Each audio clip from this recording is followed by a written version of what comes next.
अजीज सामईन और बुजुर्गान दीन, बिना बदलात के सामने कुरान मजीद और फुरकान हमीद की छनायत मुबारक तिलावत की है।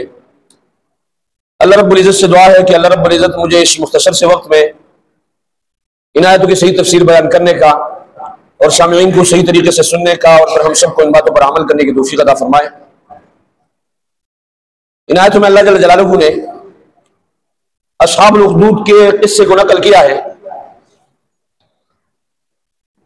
और मुस्लिम शरीफ की रिवायत है, हदीस नंबर 5003 है।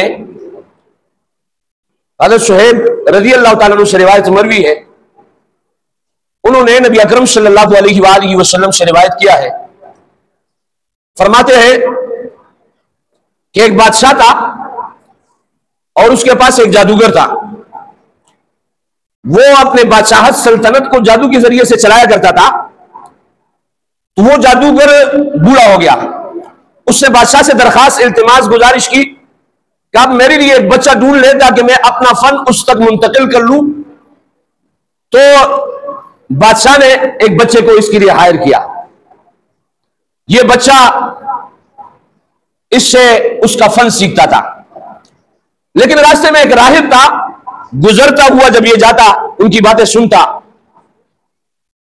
ये बातें उसको अच्छी लगी और फिर ये राहिब के पास जो है रोजाना के हिसाब से बैठने लगा। राहिब ने इसको तौहीद सिखाई कि अल्लाह एक है, सब कुछ करने वाली जात अल्लाह की है। और जब ये देर से पहुंचता जादूगर के पास, इसे मारा जाता था। यह हदीस का मफहूम मैं आपको बता रहा हूं, मुस्लिम की हदीस है। तो इसने राहिब से शिकायत की कि जब आपके पास बैठता हूं जादूगर मुझे मारता है।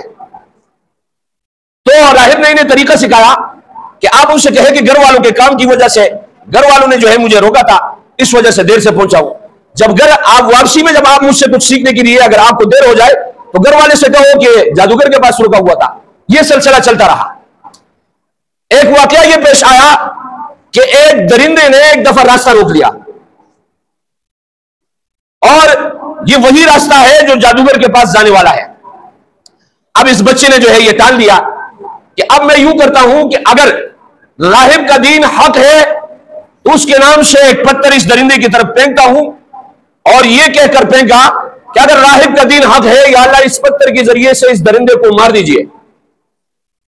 और ऐसा ही हुआ, जब दरिंदे की तरफ पत्थर फेंका तो वो मर गया। लोगों ने जब इसकी ये आदत देखी तो लोग इसके पास आने लगे। कुछ लोग जो है दम करने लगे, ये उनके लिए दुआ करता, शिफायाब होते। बहुत सारे लोग इनकी दुआ की वजह से अल्लाह रब्बुल इज़्ज़त ने उन्हें शहादत अता फरमाई। अब बादशाह के पास जो काम करने वाले थे उसमें से एक बंदा ऐसा था जो नाबीना हो चुका था। उसको जब पता चला कि एक ऐसा बच्चा है जो दुआ के जरिए से बीमारियों का इलाज फरमाता है, ये भी उसके पास गया, तोहफे तहाइफ लेकर गया और कहा कि अगर आप मेरा इलाज कर लो तो ये सारे तोहफे आपके हैं। तो इस बच्चे ने कहा मैं कुछ नहीं कर सकता हूं, सब कुछ करने वाली जात अल्लाह की है। मैं अल्लाह से दुआ करूंगा, लेकिन उसके लिए शर्त यह है कि आपको ईमान लाना होगा। क़ूलू ला इलाहा इल्लल्लाहु तुफ़्लिहून, ला इलाहा इल्लल्लाह कहो कामयाब हो जाओगे। तो उसने ईमान लाया और इसने इनके लिए दुआ की, वो सेहतियाब हो गया, उसकी बीमारी वापस आ गई। अब बादशाह के पास ये जाता था। जब ये बादशाह के पास पहुंचा, बादशाह ने पूछा कि आपका इलाज किसने किया? तो उसने कहा अल्लाह रब्बुल इज़्ज़त की तरफ से हुआ है, अल्लाह रब्बुल इज़्ज़त ने मेरी बीमारी वापस कर दी, क्योंकि ये तो मुसलमान हो चुका था। तो बादशाह कहने लगा मेरे अलावा भी आपका कोई रब है? तो कहा बिल्कुल, मेरा और आपका रब अल्लाह है। तो इसने उसको पकड़ लिया और कहा अपने दावे से फिर जाओ वरना मैं आपको आरी के जरिए से खत्म कर दूंगा। एक आरी मंगवाई और फिर जो है उसे दो टुकड़े कर दिया। इसी तरीके से इस बच्चे के पास आया और इसके लिए कई जो है इसने तरीकाकार इख्तियार किए, लेकिन अल्लाह रब्बुल इज़्ज़त जिसे रखे उसे कौन चखे। इसके लिए यूं तरीकाकार इख्तियार किया गया कि इसको पहाड़ से जो है फेंका जाए, बच्चे को, ये मर जाएगा, लेकिन ये सही सालिम वहां से वापस आता है। फिर ये दूसरी मंसूबाबंदी ये की कि इसको समंदर के बीच में छोड़ दिया जाए, ये गर्क हो जाएगा, लेकिन वहां से सही सालिम वापस आता है।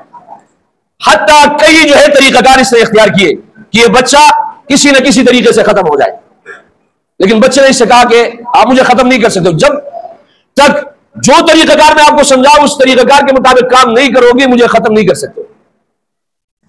कहा वो क्या है? कहा बिस्मिल्लाह पढ़ के रब्बिल गुलाम कहोगे और तीर मेरे तरफ फेंकोगे, उस तीर से जो है आप मुझे मार सकते हो। लेकिन उसके लिए तरीकाकार यूं होगा कि आप सब लोगों को जमा कर दो। लोगों को जमा किया गया और यह तरीकाकार इख्तियार किया गया।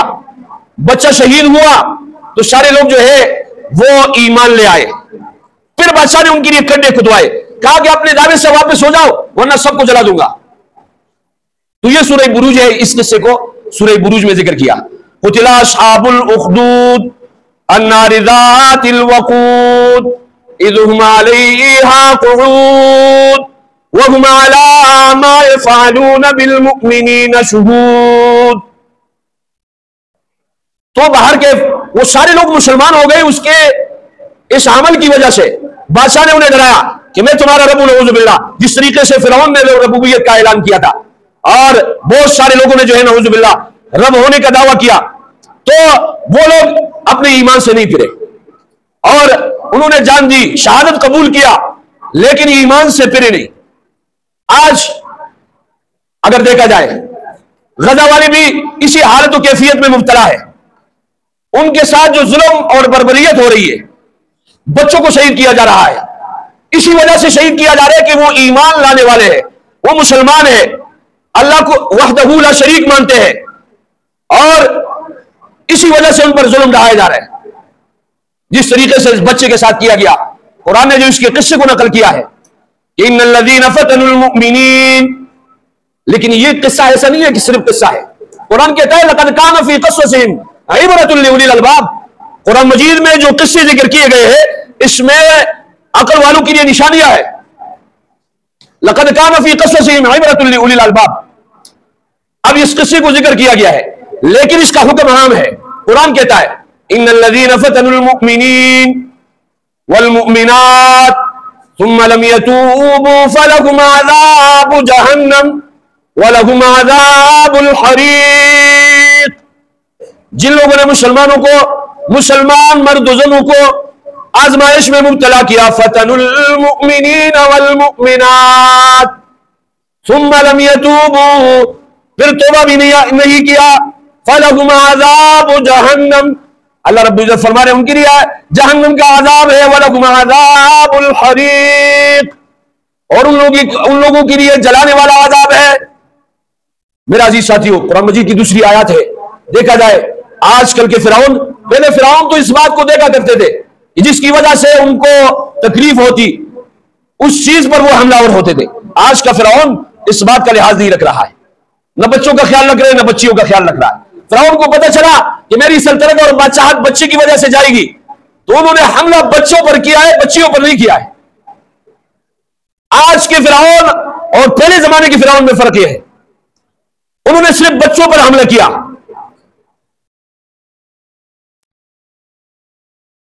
न बूढ़ों को छोड़ रहे, न जवानों को छोड़ रहे, हर किस्म के लोगों पर वो हमलावर है। और कुरान ने उसको भी जिक्र किया है, वइज़ल मऊदतु सुइलत, जब बच्चियों से गया, बिअय्यि ज़म्बिन क़ुतिलत, किस गुनाह के पादाश में कत्ल किया गया। मेरा अजीज साथियों, नबी अकरम सल्लल्लाहु अलैहि वसल्लम के नबूवत से पहले के जमाने को जमाने जाहिलियत कहा जाता है। क्या बोलो भाई? जमाने जाहिलियत इसलिए कहा जाता है कि वो लोग नबी अकरम सल्लल्लाहु अलैहि वसल्लम के तरीकाकार पर नहीं थे। अगर नबी अकरम सल्लल्लाहु अलैहि वसल्लम के तरीके से हटकर उस जमाने के लोग अमल करते थे, और जमाने के लोगों को जाहिल और जमाने को जमाने जाहिलियत कहा जाता है, तो अगर आज के लोग भी नबी अकरम सल्लल्लाहु अलैहि वसल्लम के तरीकाकार से हटकर, नबी पाक सल्लल्लाहु अलैहि वसल्लम के फरामीन और इरशादात से हटकर अगर अमल करेंगे, उन लोगों को जाहिल कहा जाएगा और उस वक्त के लोगों को अहले जाहिलियत कहा जाएगा। नबी पाक सल्लल्लाहु अलैहि वसल्लम जब आए और कुरान मजीद की शक्ल में नूरी हिदायत लेकर आए, और नबी अकरम सल्लल्लाहु अलैहि वसल्लम एक कामिल और मुकम्मल दीन लेकर आए, और जब लोगों ने उस पर अमल किया, तो नबी अकरम सल्लल्लाहु अलैहि वसल्लम ने उस जमाने के मुतालिक खुद फरमाया, खैरुल कुरूनि करनी सुम्मल्लज़ीना यलूनहुम सुम्मल्लज़ीना यलूनहुम। ये जमाना जिसमें मैं कुरान मजीद लेकर आया हूं, जिसमें कुरान मजीद पर 100% अमल हो रहा है, ये बेहतर जमाना है। फिर इससे जुड़ा हुआ जमाना बेहतर है, फिर उससे जुड़ा हुआ जमाना बेहतर है। एक जमाना जमाने जाहिलियत है, लेकिन जब नबी अकरम सल्लल्लाहु अलैहि वसल्लम कुरान की शक्ल में नूर हिदायत लेकर आते हैं, वो जमाना फिर खैरुल कुरून करार दिया जाता है, बेहतरीन जमाना करार दिया जाता है। और फिर उनके बाद सहाबा किराम रिज़वानुल्लाह अजमईन का जमाना बेहतरीन, फिर ताबईन का जमाना बेहतरीन। मेरे अजीज साथियों, वो जमाने फिर बेहतरीन हो जाते हैं। तो अगर नबी अकरम सल्लल्लाहु अलैहि वसल्लम के वक्त से पहले लोग बच्चियों को जिंदा दरगोर किया करते थे, और उनके बारे में कुरान कहता है वइज़ल मऊदतु सुइलत बिअय्यि ज़ंबिन क़ुतिलत। कल क़यामत के दिन इन बच्चियों से पूछा जाएगा क्या आपको किस गुनाह के पादाश में कत्ल किया गया। आज अहले गजा का क्या गुनाह है, बताइए क्या गुनाह है। सिर्फ वो ये कहते हैं कि अल्लाह वहदहू ला शरीक है, मुसलमान है, ईमान लाने वाले हैं, और ये उनके ऊपर बर्बरियत, जुल्म और जुल्म के पहाड़ ढाए जा रहे। हलाकू खान, चंगेज खान का नाम हमने सुना था कि उन्होंने मुसलमानों पर जुल्म ढाए थे, लेकिन वो जुल्म ऐसे थे कि वो जुल्म लोगों को नजर नहीं आते थे, लेकिन ये दिखाकर जुल्म किया जाता है, दिखाकर जुल्म किया जाता है कि आज हम इन पर बमबारी कर रहे हैं, उसके वीडियो को बनाया जाता है और मुसलमानों के पास भेजा जाता है। और जो मुसलमान उनके लिए आवाज उठाते हैं, जिस तरीके से ये एक काफिला किया था जिसका नाम है अगर मुसलमान उनके लिए आवाज उठाए या गैर मुस्लिम आवाज उठाए, यानी आज हालत यह है कि इंसानियत से गए गुजरे लोग हैं ये लोग, जिनके मुतालिक कुरान कहता है या अय्युहल्लज़ीना आमनू ला तत्तखिज़ुल यहूद वन नसारा औलिया बाज़ुहुम औलियाउ बाज़ वलन तर्ज़ा अन्कल यहूद वलन नसारा हत्ता तत्तबिअ मिल्लतहुम। ये जो कहता है मुआहिदा करेंगे, राजी नहीं कर सकते। कुरान कहता है, मेरे रब ने कहा वलन तर्ज़ा अन्कल यहूद वलन नसारा हत्ता तत्तबिअ मिल्लतहुम। हाँ, इस बात पे राजी हो जाएंगे कि आप यहूदी बन जाओ या नसरानी बन जाओ। तो अर्ज ये कर रहा हूं कि अगर काफिर, इस काफिले में 60% काफिर है, इंसानियत के लिए गए हैं, और 40% मुसलमान है, उन्हें गिरफ्तार किया जाता है कि आप इनको खुराक क्यों पहुंचा रहे हो। जुल्म है, बर्बरियत है। हदीस कहते हैं मन रआ मिनकुम मुनकरन फल्युग़य्यिरहु बियदिही फ़इन लम यस्तति' फ़बिलिसानिही वइन लम यस्तति' फ़बिक़ल्बिही वज़ालिका ज़अफ़ुल ईमान। अगर आप किसी जो है जुल्म और बर्बरियत को देखो, मन रआ मिनकुम मुनकरन फल्युग़य्यिरहु बियदिही, अगर अल्लाह ने आपको ताकत और कुव्वत बख्शी है, ताकत अता की है, और आप ताकत के जरिए से उस जुल्म, उस जबर, उस बर्बरियत को रोक सकते हो, तो आप हाथ के जरिए से उसे रोके। लेकिन अगर यह ताकत नहीं है तो दूसरा दर्जा यह है फ़इन लम यस्तति' फ़बिलिसानिही, जबान के जरिए से उसके बारे में बुरा कहो, वइन लम यस्तति' फ़बिक़ल्बिही, अगर यह दर्जा भी आपको अता नहीं है, छिन गया है, आपसे ले लिया गया है, तो फिर दिल से उसे बुरा जानो। वज़ालिका अज़अफ़ुल ईमान, ये ईमान का आखिरी दर्जा है, इससे आगे ईमान नहीं है, इससे आगे ईमान नहीं है। लेकिन मैं हैरान हूं, परेशान हूं, आज मुसलमानों को जब भी कहा जाता है खुदा के लिए, खुदा का वास्ता दे रहा हूं, मिंबर रसूल से दरखास्त, इल्तिमास, गुजारिश कर रहा हूं कि इसराइल की मसनूआत अमेरिका की मसनूआत से बायकाट करे, तो कहते क्या होता है। आज मुसलमानों की दुकानों में ये चीजें बिकती है, और ये चीजें बिक कर उसके जरिए से उन्हें मुनाफा पहुंचाया जाता है, और फिर उसी के जरिए से मुसलमानों पर बमबारियां होती है। मुसलमान बायकाट के लिए तैयार नहीं है। अगर कोई उनसे कहते हैं तो उसे जो है मेरे साथियों, उसे पागल समझा जाता है, उसे दीवाना समझा जाता है, उसे 1400 साल पहले की बात वाला समझा जाता है, उसे मौलवी की बात वाला कहा जाता है। मेरे नबी ने यहूद का बायकाट किया खजूरों का खैबर में, ये मेरे नबी की सुन्नत है, मेरी नबी की सुन्नत है। यहूद का बायकाट खैबर में किया गया, उनके खजूरों का, उनके खजूरों को काट डाला। आप कहोगे ये क्या किया जा रहा है, मेरे नबी ने किया है। जंग बदर में उनकी माली मईशत पर इब्तिदान जो हमला होना था, उनके जो है मेरे अजीज साथियों तिजारती काफिले पर हमला था। नबी अकरम सल्लल्लाहु अलैहि वसल्लम समझा रहे कि अगर आपने किसी से लड़ना है, सबसे पहले उनकी मईशत को कमजोर करो, सबसे पहले उनकी तिजारत को कमजोर करो, सबसे पहले उनकी तिजारत की लाइन पर हमला करो। लेकिन अगर मुसलमानों को यह समझाए हंसते हैं। जनाब वाला, मेरे इस करने से क्या होगा? कल क़यामत के दिन आप तो ये दिखा सकोगे कि मेरे जिम्मे ये था, मैंने ये किया। यूसुफ अलैहिस्सलाम के खरीदारों में एक बूढ़िया खातून आती है। लोगों ने कहा बादशाह ने उस पर बूढ़िया लगाई और तुम जो है ये पटे पुराने कपड़े लेकर आए हो। क्या कल क़यामत के दिन यूसुफ के खरीदारों में मेरा नाम आ जाएगा? तो ये तो कर लो, इसके करने के लिए भी कोई तैयार नहीं है। सब जो है जहां भी जाते हैं मेरे अजीज साथियों, पेप्सी पीने वाले मौजूद, हमारे दुकानों में बिक रहे, हमारे तुज्जार जो है इस पर जो तिजारत कर रहे हैं। अफसोस तो यही है कि जो आपके बस में आप कर रहे हैं उसको, आप कर रहे हैं उसको। क्या मेरी नबी की सुन्नत नहीं है कि खैबर में खजूर को काटा है, उनकी तिजारत की लैन पर हमला किया है? जंग बदर का वाकया कैसे पेश आया? नबी अकरम सल्लल्लाहु अलैहि वसल्लम तो तिजारत के काफिले पर हमलावर होने वाले थे, इसलिए कि उनका मईशत उस तिजारती काफिले के साथ जुड़ा हुआ था। मेरे नबी की सीरत को पढ़ लो, 5-6 जगह ऐसी है कि जहां पर नबी अकरम सल्लल्लाहु अलैहि वसल्लम ने मुसलमानों को समझाया है कि सबसे पहले उनकी तिजारत को कमजोर करो, उसके बाद उन पर हमला कर लो। तो मेरा अजीज साथियों, मेरा और आपका काम जो करने का है उसके लिए हम तैयार नहीं है। तो फिर अपना दर्जा ईमान का देख लो, ईमान का आखिरी दर्जा वज़ालिका अज़अफ़ुल ईमान, इससे आगे कोई ईमान ही नहीं है। अपने ईमान का फिर खैर मनाओ, या तो हाथ के जरिए से, या जबान के जरिए से, या दिल में बुरा जानो।